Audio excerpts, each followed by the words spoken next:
Protexer a memoria culinaria do país é reclamar a validez das persoas que sofren enfermidades neurodegenerativas. Era o dobre obxectivo da colaboración que iniciaron hai meses os cociñeiros do Grupo 9 e a Federación Alzheimer Galicia. Unha colaboración que agora dá os seus froitos. Sacan un receitario onde aprender os segredos dos pratos máis saborosos das avoas e un documental que axuda a comprender mellor a enfermidade.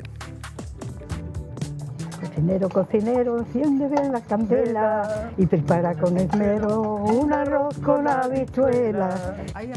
Promete este documental sobre a experiencia compartida entre os mellores cociñeiros de Galicia e as avoas que lembran as vellas receitas.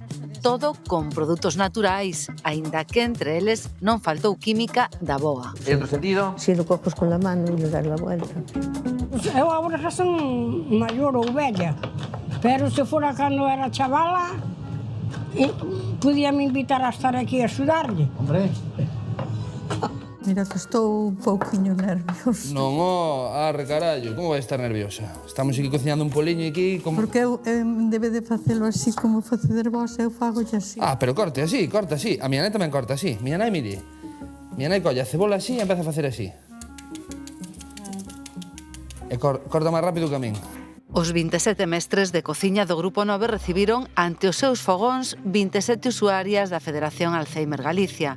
O proxecto nomeárono os sentidos da memoria, porque as emocións, as sensacións, os aromas son as mellores teclas para acceder ás vivencias pasadas. Viño blanco no lle bote? El vino es para los callos, ¿no? ¿O para usted? Para eles, que eu notolle que teñen gana de viño. Vamos a lavar las manos y vamos Son dos hacer. va, ¿eh? Bueno, pues venga, mientras yo voy a buscar una bandejita. Don tres. ¿Y dónde aprendiste esta receta? Pues me parece que era de mi madre. ¿Con secretos o sin secretos? No. ¿Hay secretos en tu cocina o no? No, no. Tú me dices, como se fan os canelos? Así, así, así. E digo, Sí. É como os facías. se miro para ti, non miro para aquí. Porque ele sabe mellor que ninguén que unha canción que nos puñan os nosos pais cando éramos pequenos, pois fainos recordar a nosa infancia. Ou que o pan recén feito, así acabes de comer, sigue dando fame. E había un pozo que nos víamos desde o principio, vale? E ao final tamén para nós este tipo de iniciativas son catárticas tamén, sácannos do noso día a día, fannos ver cales son realmente as cousas importantes da vida.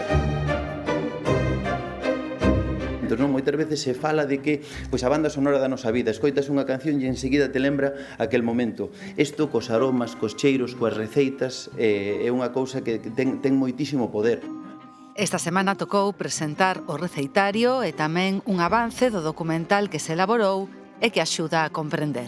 Parte, un minutito, dos. Sí, pero non sei por abaixo, ti por abaixo. Sí, este horno calienta por todo. Ai, por todo. Vale. Eu... Sí, claro. Pero... E gustoulle participar nisto e facer isto? E ir a... Ai, sí, encantoume. Ai, eu como vou a salir en tantas fotos. E que tal foi a experiencia de cociñar con Alberto?